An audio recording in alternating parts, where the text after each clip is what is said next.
नमस्कार छात्र एवं श्रोतागण, आप सुन रहे हैं रेडियो खांची 90.4 एफएम हम सबका रेडियो। मैं Sanjay Kumar Bhokta, assistant professor department of psychology, B N Jalan college से रांची यूनिवर्सिटी रांची। छात्रों, मैं आज ग्रेजुएशन के सेमेस्टर 6 के सिलेबस में शामिल काउंसलिंग साइकोलॉजी के पेपर के बारे में व्याख्यान दूंगा और आप लोगों के साथ चर्चा करूंगा। इसके अंतर्गत काउंसलिंग साइकोलॉजी के अंतर्गत क्या क्या आते हैं और ये है क्या, साथ में काउंसलिंग के कुछ डिफिनेशंस, काउंसलिंग किन्हें ज़रूरत है, काउंसलिंग का इम्पोर्टेंस क्या है, काउंसलिंग के दौरान परामर्शदाता क्या कर सकते हैं और क्या नहीं कर सकते हैं, काउंसलिंग के बाद एंडिंग कन्वर्सेशन कैसे किया जाता है, इत्यादि बातों की हम चर्चा करेंगे। सबसे पहले आते हैं कि काउंसलिंग साइकोलॉजी। काउंसलिंग साइकोलॉजी मनोविज्ञान की एक अप्लाइड ब्रांच है। इस मनोविज्ञान में उन प्रतिक्रियाओं का अध्ययन किया जाता है जिसके सहारे मनोवैज्ञानिक या परामर्शदाता किसी दूसरे ऐसे व्यक्ति को जो समायोजन की साधारण समस्याओं से जूझते रहते हैं उन्हें अपनी विशेष सलाह देते हैं। इस तरह के सलाह या राय को मनोविज्ञान में परामर्श कहा जाता है। इसी संदर्भ में हैरीमन एक मनोवैज्ञानिक हैं। उनके अनुसार परामर्श मनोपचारात्मक संबंध है जिसमें एक प्रार्थी एक सलाहकार से प्रत्यक्ष सहायता प्राप्त करता है या नकारात्मक भावनाओं को कम करने का अवसर और व्यक्तित्व में सकारात्मक वृद्धि के लिए मार्ग प्रशस्त करता है। इसी क्रम में विली एंड्रू ने क्या कहा है कि परामर्श पारस्परिक रूप से सीखने की प्रक्रिया है। इसमें दो व्यक्ति सम्मिलित होते हैं, सहायता प्राप्त करने वाला और दूसरा प्रशिक्षित प्राप्त व्यक्ति, जो व्यक्ति की सहायता इस प्रकार करता है कि उसका अधिकतम विकास हो सके। तो ये कुछ हमने आपके साथ चर्चा किया कि काउंसलिंग साइकोलॉजी के अंतर्गत क्या आता है और काउंसलिंग की क्या कुछ परिभाषाएं हैं जिनसे हमें काउंसलिंग के बारे में समझने का मौका मिलता है। अब आते हैं कि काउंसलिंग का महत्व क्या है, इम्पोर्टेंस ऑफ साइकोलॉजी। तो काउंसलिंग बेसिकली किसी व्यक्ति को स्वयं की संभावनाओं पर विचार करने और उसे आत्ममूल्यांकन की ओर प्रवृत्त करने में सहायक होता है। इसके अंतर्गत जो क्लाइंट होते हैं उसमें इस आदत का विकास किया जाता है कि वह स्वयं को समझ सके। साथ ही छात्रों को सही निर्णय लेने हेतु काउंसलिंग की सहायता ली जाती है। व्यावसायिक तथा शैक्षिक परिस्थितियों को अधिक उद्देश्य युक्त एवं समंजनशील बनाने की दृष्टि से भी काउंसलिंग सर्विस का इम्पोर्टेंस बहुत ज़्यादा है। एक व्यक्ति द्वारा दूसरे व्यक्ति की भूमिका का विकास करने में भी काउंसलिंग सर्विस का बहुत ही इम्पोर्टेंट है। साथ ही निर्देशन कार्यकर्ताओं, अध्यापकों एवं अन्य अधिकारियों को निर्देश संबंधी उत्तरदायित्वों के प्रति संवेदनशील बनाने हेतु काउंसलिंग सर्विस की सहायता ली जाती है। तो हम इन बातों से समझ सकते हैं कि काउंसलिंग का कितना इम्पोर्टेंस है। अब हम आते हैं कि काउंसलिंग की ज़रूरत किसे होती है, हु नीड्स काउंसलिंग। तो काउंसलिंग किसे ज़रूरत पड़ सकती है, कुछ हम पॉइंट्स में समझने की कोशिश करेंगे। केयर गिवर्स के साथ वैसे बच्चे जो स्कूल में पढ़ रहे हैं या किसी कारणवश स्कूल ड्रॉप आउट हैं, या अभी जैसे कि कोविड-19 एपिडेमिक के अंतर्गत सारे स्कूल्स बंद हैं, तो इसमें केयर्स गिवर्स का बच्चों के प्रति बहुत ही जिम्मेदारी बढ़ गई है और उनको क्या करना है ये वो प्लान नहीं कर पाते। तो इसके लिए काउंसलिंग की ज़रूरत पड़ती है, जिसके लिए काउंसलर उनको कुछ उचित सलाह देता है। साथ ही काउंसलर क्या करते हैं और किन्हें ज़रूरत है काउंसलिंग की। किसी बीमारी या महामारी की वजह से मारे गए परिवार और दोस्त को काउंसलिंग की ज़रूरत पड़ती है।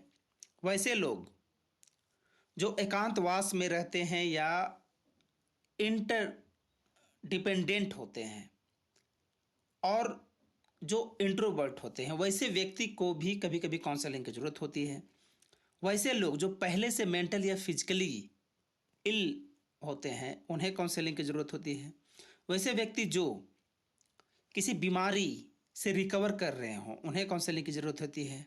वैसे मेडिकल प्रोफेशनल और सोशल वेलफेयर रिस्पॉन्डर जो बीमारी या महामारी से छुटकारा पाने में सहायता कर रहे हैं उनको काउंसलिंग की जरूरत पड़ सकती है।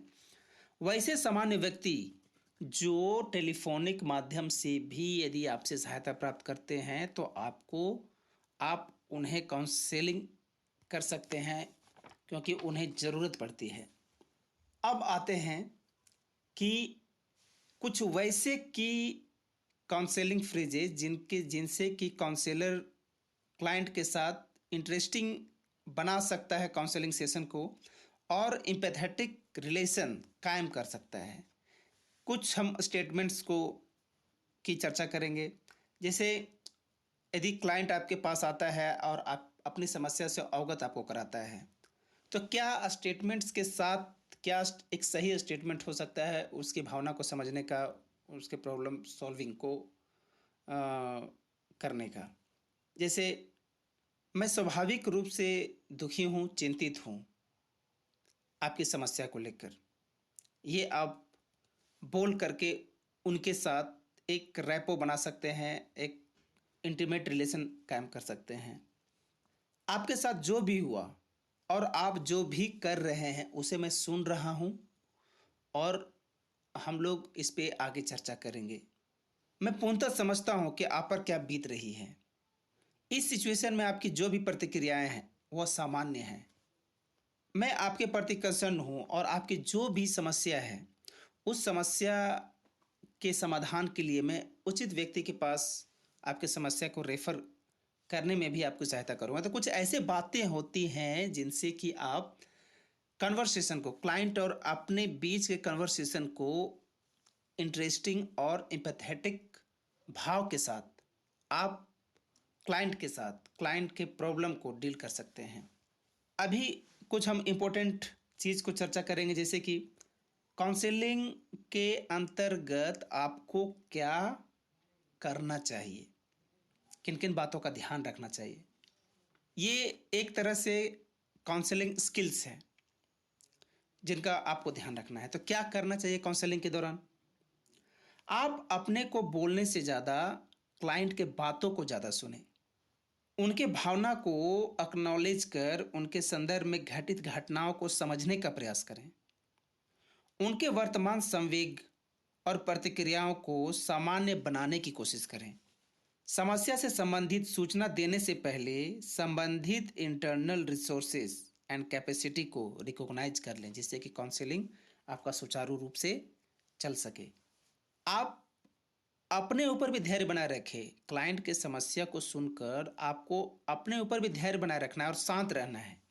साथ में एक दूसरे के इमोशंस को, खासकर क्लाइंट के इमोशंस को, उनके बाहर निकलने में सहायता करें।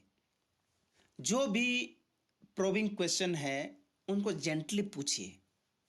कोशिश कीजिए कि ओपन क्वेश्चन का इस्तेमाल कीजिए जैसे कि व्हेन, वेयर, व्हाट, हु, इस तरह का। व्यक्ति के द्वारा दिए गए ऑप्शंस को ध्यान से सुनिए। यदि वो समस्या लेकर आया है और उसका समाधान चाहता है और वो उसमें ऑप्शन भी दे रहा है कि हम ये तरीके से हम अपना समस्या समाधान चाहते हैं और आप उसको सपोर्ट कर रहे हैं, तो उसके समस्या समाधान के ऑप्शंस को चुनने में, उसके चॉइस को चुनने में आप उनकी मदद करें। और सबसे ज़रूरी होता है एक काउंसलर को कि जो कॉन्फिडेंशियल रिलेशनशिप होता है, जो भी आपके साथ बात शेयर कर रहा है आपका क्लाइंट, तो वो क्लाइंट की बातों को कॉन्फिडेंशियल रखना बहुत ज़रूरी होता है। इससे आपस में विश्वास बढ़ता है। अब आते हैं कि एक काउंसलर को क्या नहीं करना चाहिए ड्यूरिंग द कन्वर्सेशन। क्लाइंट को ज़्यादा बोलने के लिए प्रेशर न ले यदि वह नहीं कुछ बोलना चाहता हो। क्यों, क्या इत्यादि शब्दों का ज़्यादा प्रयोग नहीं ना करें। जजमेंट ना बने, आप अपना निर्णय उस पर थोपने की कोशिश ना करें। टेक्निकल टर्मिनोलॉजी होता है, ये सब का इस्तेमाल ना करें जिससे कि क्लाइंट को कुछ समझने में दिक्कत हो। व्यक्तिगत रूप से अपने बारे में या किसी और के स्टोरी को ना सुनाएं। आप जो नहीं जानते हैं कि जो काउंसलर होता क्या है कि हर समस्या का समाधान तो वो कर नहीं सकता, तो उसके लिए आपको स्टडी करना पड़ता है। तो आप टाइम लें, क्लाइंट के साथ टाइम लें, लेकिन आप जो नहीं जानते हैं उस पर बात ना करें, फॉल्स जानकारी ना दें, दूसरों के एक्सपीरियंसेस पे चर्चा ना करें, और जो कॉन्फिडेंशियल रिलेशनशिप बना है आपके बीच में उसको तोड़ने की कोशिश ना करें। यदि क्लाइंट को पता चलता है कि आपके बातें शेयर की जा रही हैं दूसरों के साथ, तो वह आपके प्रति विश्वास कम कर कम कर लेगा और कुछ वैसे बातों को वो छुपा लेगा जो कि काउंसलिंग में ज़रूरत होती है। तो कॉन्फिडेंशियलिटी को मेंटेन करना बहुत ही ज़रूरी होता है।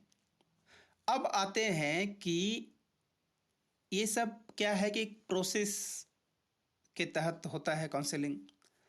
अब जैसे कि है कि काउंसलिंग आप करने के बाद काउंसलिंग को तो ख़त्म भी करना होता है। तो काउंसलिंग ख़त्म करने के दौरान कुछ बातें होती हैं जो आपको काउंसलर को याद रखना चाहिए। जैसे जो भी की इशू को डिस्कस किया गया है उसे समराइज कर लें। जो आप टास्क देते थे काउंसलर को फंक्शनिंग से संबंधित, उस टास्क को डिस्कस करें। यदि फॉलो अप की ज़रूरत पड़ती है और क्लाइंट खुद चाहता है कि मेरा कुछ कुछ सेशन और चले, तो आप अपना सहमति दें और उसके लिए सुटेबल टाइम निर्धारित करें।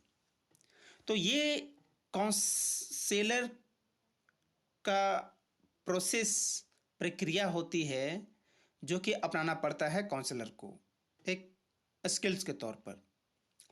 अब आते हैं कि मान लिया जाए कुछ काउंसलिंग बेसिकली क्या है कि लाइट प्रॉब्लम, जो वैसे समस्या जो कि सीवियर ना हो, साधारण समस्या हो जिससे कि क्लाइंट सफ़र कर रहा है, वैसे समस्याओं को डील करता है काउंसलर। लेकिन यदि सीवियर कंडीशन में यदि कोई क्लाइंट आपके पास आता है तो कुछ वैसे बातें होती हैं जो कि मेंटल हेल्थ प्रोफेशनल को रेफर करने में ही भलाई होता है। तो कुछ वैसी बातें हैं जिसे हम चर्चा करेंगे, जैसे कि यदि क्लाइंट को नींद की बहुत ज़्यादा समस्या है, वो कंफ्यूज्ड है, तो इस कंडीशन में आप उन्हें मेंटल हेल्थ प्रोफेशनल के पास रेफर करें। वह अपना फंक्शनिंग नॉर्मली नहीं कर पाता है, अपना ध्यान नहीं रख पा रहा है, या फिर अपने रिलेटिव अपने बच्चों का के प्रति वह ध्यान वो नहीं दे पाता है, तो ऐसे कंडीशन में भी आप मेंटल हेल्थ प्रोफेशनल के पास भेजें। यदि क्लाइंट अपना हाइजीन मेंटेन नहीं कर पा रहा है, अपना आप को स्वच्छ नहीं रख पा रहा है, तो इस कंडीशन में भी समझिए कि वो सीवियर है और इस केस को रेफर किए करने के लायक हैं। वैसे क्लाइंट जो अपने ऊपर कंट्रोल ना रख पा रहा हो, अनप्रिडिक्टेबल बिहेवियर कर रहा हो, डिस्ट्रक्टिव बिहेवियर कर रहा हो, तो आप मेंटल हेल्थ प्रोफेशनल के पास भेजें। अपने आप को तथा दूसरों को क्षति पहुंचाने की कोशिश कर रहा हो, इस कंडीशन में भी भेजें आप मेंटल हेल्थ प्रोफेशनल को। एक्सेसिव ड्रग और अल्कोहल का इस्तेमाल यदि क्लाइंट शुरू किया हुआ हो, तो ऐसे कंडीशन में आपको भेजना है। पहले की डिस्ट्रेस अवस्था, पहले से ही यदि क्लाइंट को साइकोलॉजिकल डिसऑर्डर है और वह आपके पास काउंसलिंग के लिए आ गया है, तो इस कंडीशन में भी ज़रूरत होता है कि मेंटल हेल्थ प्रोफेशनल के पास ही भेजें और वहाँ पर ही वो कंटिन्यू रखें, जिससे कि वो अच्छे तरीके से रिकवर कर सकते हैं। वैसे क्लाइंट जो अपने हेल्थ के बारे में ज़्यादा कंसर्न हो, ज़्यादा बात करे, तो समझिए कि कुछ वो सीवियरिटी की तरफ बढ़ रहा है और वैसे कंडीशन में उनको मेंटल हेल्थ सपोर्ट की ज़रूरत पड़ती है। सीवियर मेंटल, इसके अलावा सीवियर मेंटल यदि डिजीज का कुछ लक्षण दिखाए तो आप मेंटल हेल्थ प्रोफेशनल के पास बेहिचक भेजें।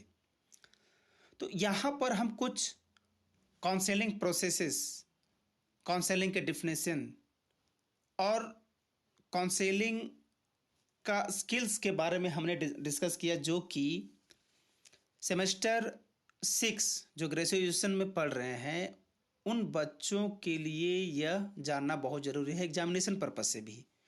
तो आशा करता हूँ कि यह व्याख्यान आपको समझने में, काउंसलिंग को समझने में, काउंसलिंग साइकोलॉजी को समझने में आपको लाभदायक होगी। इन्हीं आशा के साथ मैं अपना व्याख्यान समाप्त करता हूँ। बहुत बहुत धन्यवाद, बहुत बहुत शुभकामनाएं। नमस्कार।